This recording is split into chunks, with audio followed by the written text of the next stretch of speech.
Hey, good morning. I ride up 7 o'clock in the morning on a Saturday, and today is the day that we are waiting that second front to come in. Number one came in yesterday, and remember, this front coming in today was always expected to be the one with the greatest wind threat.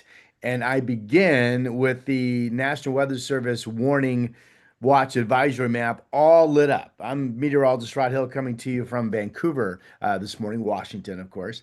So, right here, we're going to get more into this, but here's the high wind warning up today for the coast, wind advisory up for the valley, winter weather advisory for those lowering snow levels later today up in the Cascades, and also wind advisories over into Central Oregon. So, basically, the watch warning map is lit up. Now, quick second.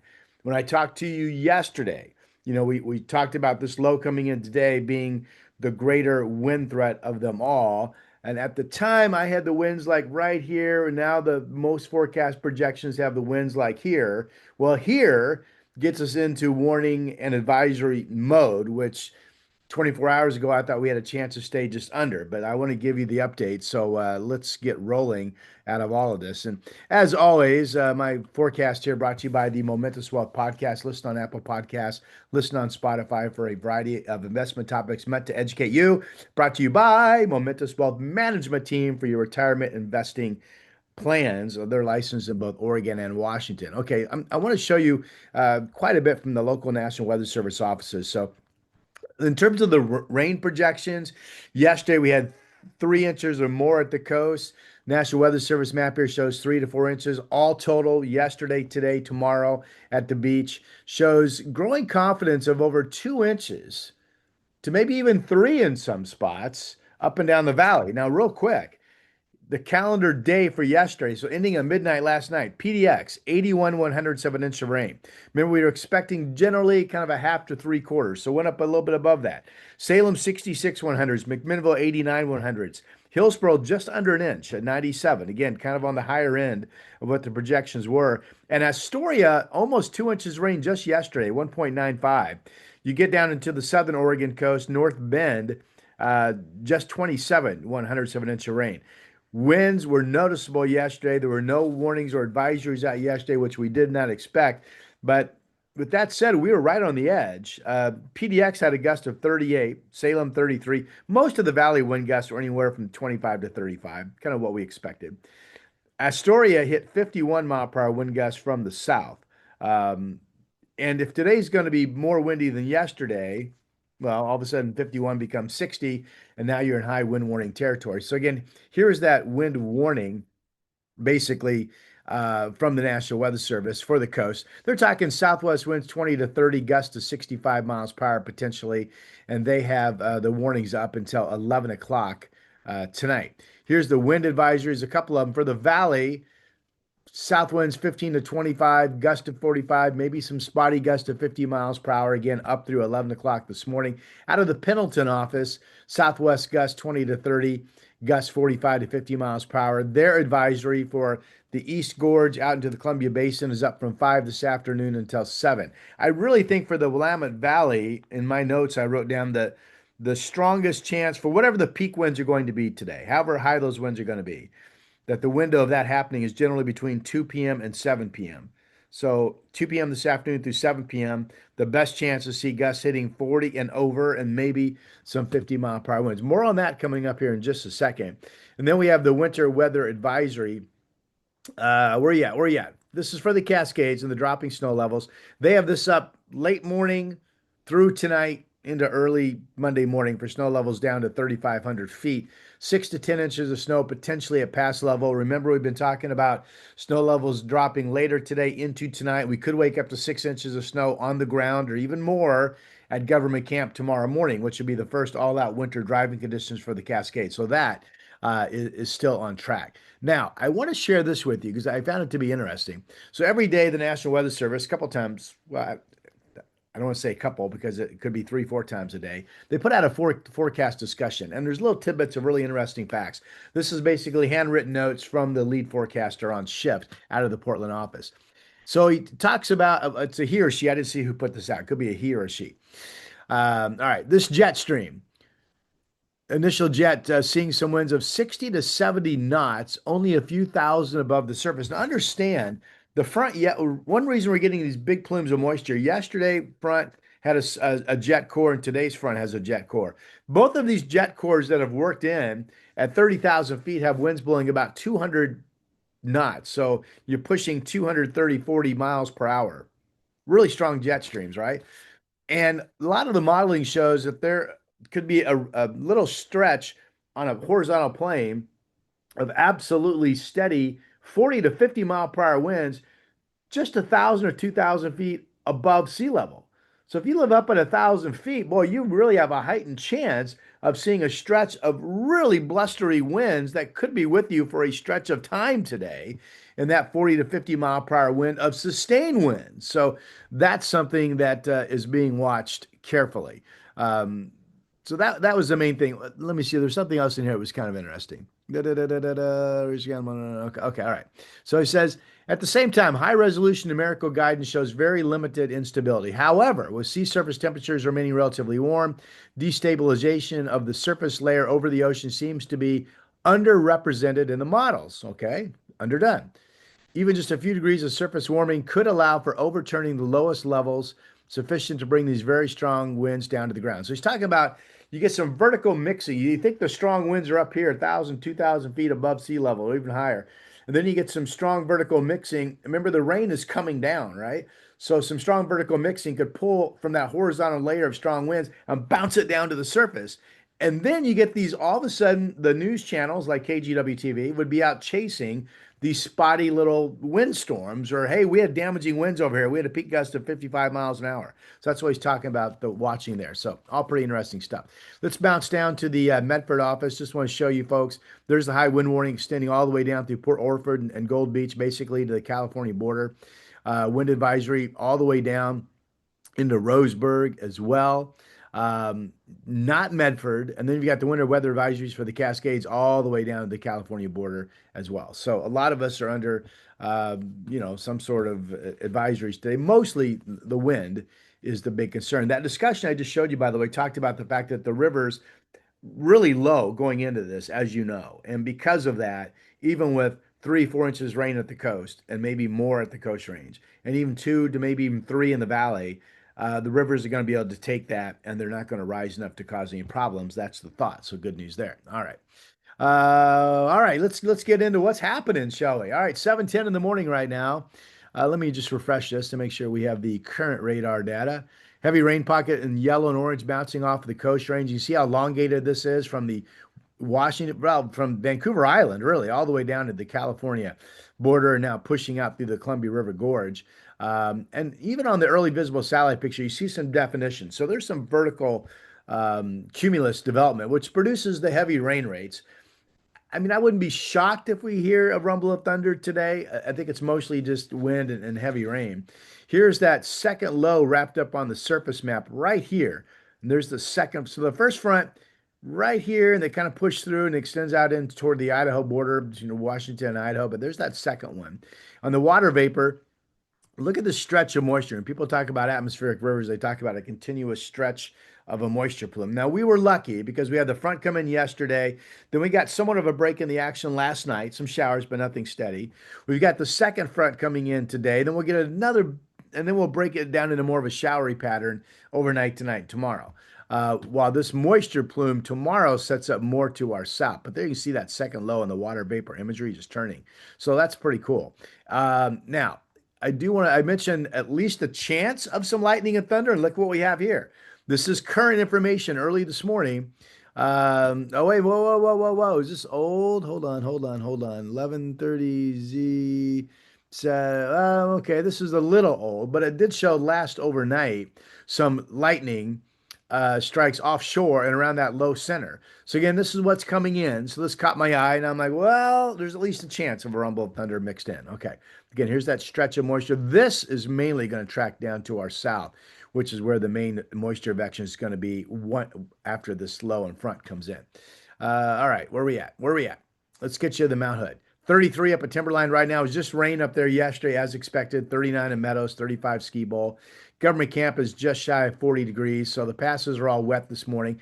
I think snow levels become a concern at some point after 2 p.m. today. So if you're traveling over the Cascades, at some point between 2 and early evening is when snow levels are going to start to fall. And then we get into a snowy night and we have snow up there tomorrow. As I mentioned, 6 inches or more expected to accumulate at government camp. Temperatures up there tomorrow expected to be during the day in the 30s. It shows 35, 38, which could be too warm. So check conditions up there before you go later today and certainly tomorrow, and be prepared. Hillcrest Ski and Board Shop out in Gresham sponsors my Mount Hood page as always. Okay, let's talk about wind. Boy, so much to talk about. All right, this is the National Blended Model. I'm going to show you two, and the second one I'm going to show you is better resolution, and you'll tell in the imagery that it's better resolution. But here's the National Blended Model. So this is this morning at 8 a.m. this morning, showing kind of typical gusts between 20 and maybe 30, what we generally had yesterday up and down the valley. Here's that low offshore with the 50, maybe 60 mile per hour winds. You got winds generally under 40 at the beach mid-morning this morning. And then I'm going to play this. Now we're getting into afternoon. This is 2 p.m. this afternoon. Now that front with that second low starting to march inland. This shows 40, 50 mile per hour gusts up and down the coast. Maybe some higher spikes. Shows winds all gusting to above 30, around 30 up in Seattle, above 30 down through Salem, and not as much wind down in Medford. Okay. And then as we go into this evening, everything really kind of calms down. This is 8 p.m. tonight. You've got strongest west winds now hitting 50 mile per hour gusts along the Cascades and some 40 plus mile per hour winds out in the coast. But for the rest of us, it's pretty much over. Again, my window for the Willamette Valley looks to me to set up between 2 and 7. Okay, let's go to that higher. This is a little bit higher resolution and it's going to be a little windier. Okay, so here we are. We'll start at 8 o'clock this morning. Yeah, some juicier colors, right? So all this yellowish tone stuff, that's 50 mile per hour winds. Then you get the brighter reds. Now you're up to 60 mile per hour winds. So this shows that wind threat definitely offshore and even nearing some 50 mile per hour gusts as soon as 8 this morning along the central and southern Oregon coast. Still generally gusting no higher than about 30 in the valley. So let's just play this through the day because the wind is the main thing we're going to be watching. We know it's going to be wet, right? So here is this is 11 a.m. This is 11 a.m. Now we've got an absolute surge of high wind potential for the warning hitting the coast, especially central coast down through Lincoln County and even southward down into Florence. See some 50 mile per hour winds, maybe some 60 mixed in here. Still, generally speaking, under 30 for the valley or certainly under 40. And then we'll play this into this. I've got to translate the time here. So this is 2 p.m. this afternoon. This is the main. Now we're starting that window that I'm most concerned about, 2 to 7. And all of a sudden, we got some 40 mile per hour winds here in the valley showing up. We've got a 50 to maybe there's a 60 mile per hour wind mixed in these bright colors, but the strongest winds are offshore. We've got strong winds hitting the Cascades at 50 miles per hour plus and bouncing over other parts of the state. Here we are at 5 p.m. this afternoon. There's 55, 60 mile per hour winds over the Cascades. So if you're traveling over the Cascades, boy, wind could be a factor. Absolutely. All right. For travel. Then we've got 50 to maybe some 60 mixed in here down along the central coast. Definitely likes the central coast being windier than the north coast. And there's the 42, 48, maybe a 50 mile per hour wind gust in the valley. Let's click it. Now we're 8 p.m. tonight. Now we're getting out of, I think, the main wind threat here on the west side. You can see the coast is down to 40 something. The valley's back under generally 30. And then you've got still some 45, 50 mile per hour winds out in the gorge. And let's just click this and see how the wind field. Here we are by tomorrow morning. Now it's just typical stuff. 10, 20, 25 mile per hour winds. Again, the big story tomorrow is the wind threat's over. And generally the rain amounts won't be as heavy. Okay. So let's talk about the rain. This is that same resolution model I just showed you, 3 kilometer grid resolution. This is the rain. This is that rain band that's now moving in. This was early this morning. Here we are at 8 a.m. So this is coming up on 45 minutes away. Yellows, reds, really, that's that heavy rain that you hear. So there it is, bang, really wet. I mean, I'm just going to play this. And somewhat scattered, but this is, there's not much of a break in the rain. And everybody's got heavy rain rates occasionally. Here we are already at 5 p.m. this afternoon. The rain machine is still going. So like yesterday, a total washout. I mean, your plans outdoors, you're definitely going to be dealing with weather. And then let me play this into tomorrow morning. Here, remember I said that main moisture plume going into tomorrow would be down around California or to our south. So there it is down here along the Oregon-California border, but still plenty of rain where we are. So very active. I mean, here's tomorrow. That's what, mid-morning, really wet. Here's tomorrow, still really wet. Now we're getting in the afternoon. So there is, okay, here's now we're drier, right? This is 4, 5 p.m. tomorrow afternoon. So for your Sunday plan, still pretty wet tonight, still pretty wet tomorrow morning. At some point in the afternoon, you'll gradually notice the number of showers becoming fewer and fewer. And then we see, yeah, look at that. This Sunday evening, still showers out there, yes. But so Sunday afternoon starts to dry out somewhat. Okay. I'm just going to show you this. This is new rain from right now through the time we wake up Monday morning. So remember, Astoria had just about 2 inches of rain yesterday. This shows Astoria picking up over another inch, an inch and a half down in the central coast, an inch or more generally. Kelso, Longview, an inch and a quarter. Portland, 9/10, 9/10 down through Salem into Eugene, about an inch down in Medford, about a half of an inch of rain up in Seattle. So yeah, there you go. You got 3, 4 at the coast, maybe. You've got 2 plus in the valley. Models have been pretty good on picking out the rain totals. Let's assume that they're on track and they're going to be right. One more thing I want to show you before I get you to my forecast numbers. Thanks for watching, by the way. I find this really interesting. Hope you do too. This is the European old-fashioned floor-panel map. It's great because as a forecaster, our eyes can see all the different levels of the atmosphere and the moisture levels and the upper flow pattern all on one page. So let's see here. I want to show you. Here's this morning. Okay. So follow my cursor. This little dip, this little trough, that's that upper level low aloft.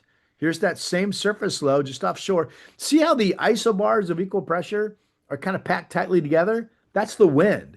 We didn't see this with the first low and the first front yesterday. So that's why there's a definitely a heightened expected concern for wind today over yesterday. And yes, had some people acknowledge this in the comments yesterday, which I do read.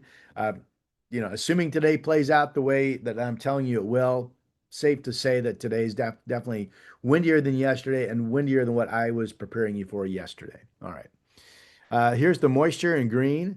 So let's play this to this afternoon. Here's this afternoon. Now notice that upper level low is now broken down and weakened at 5 p.m. this afternoon. The surface low bounces up to the north. The front is now through. This third low is the one that's going to track down into California. See these dashed lines? These are thickness lines and of density in the atmosphere. They measure density in the atmosphere, which helps you produce or forecast temperatures. But they also act like an advection roadmap for moisture. So this is the main moisture flow by tomorrow, or excuse me, the main moisture flow going into this evening is more to our south, okay? And then if I play it, I'm going to show you tomorrow morning, and then here's tomorrow afternoon. Here's tomorrow afternoon. See the white? That's a break in the moisture going into Monday. This next surface low is going to actually produce our next shot of steady rain, which comes in Monday afternoon. Anyway, there's lots to look at. So just a reminder, you can go to my forecast, my weather site that I own and operate, portlandweather.com. You can check on the Mount Hood data, and you can click on these current temperatures for your automated forecast. I know some folks watch from Medford. You got showers today, and then steady rain tomorrow. And then you've got some dry weather coming up Tuesday, Wednesday, Thursday. I'm going to hit let's see here. Ta-da. Yeah, remember Medford was in that spot where you're not under any advisories. There are advisories along the coast to your west and up in the mountains to your east. But you folks just expecting rain and more typical breezes today down in Medford. Okay, let's bounce it up to Seattle. Yeah, boy, rain, showers, rain. Good grief, right? Yeah. Oh boy. All right, here we go. Any advisories up there today? Yep. Nope, just rain up in Seattle. Okay, just rain up in Seattle. And with that said, you can check on your cities there. I'm going to get you to my forecast and get you out of here. Hazeldale Tire Pros in Vancouver, thank you very much. The rain, the main wind window of concern today between 2 and 7 for the Portland, Salem, Vancouver areas. I think if we're going to get gusts above 40 miles per hour, that's when it will be. Remember, there's that heightened concern that there could be some little mini 50 plus windstorms of that vertical mixing and how strong the winds are aloft. Tomorrow, no wind concern at all. Not as wet. The morning looks to be pretty rainy. The afternoon becomes more of a scattered shower pattern. Monday, mainly dry in the morning, and then rain picks up steady in the afternoon with another weaker system coming in. And then right now, I've got Tuesday dry, a shower chance Wednesday, and a mostly sunny Thursday. So for your planning, Tuesday, Wednesday, Thursday look to be pretty quiet days. Halloween is Friday. Right now, some of the models show a dry morning, or at least a dry start, but then steady rain afternoon and evening. And that's another heavy rain system coming in for Halloween. We'll keep you updated. I'm Rod Hill. Thank you. Keep the comments going. I do read them. When you criticize me, on the one hand, it's great because it makes me double look at things. I appreciate that. I'll talk to you soon.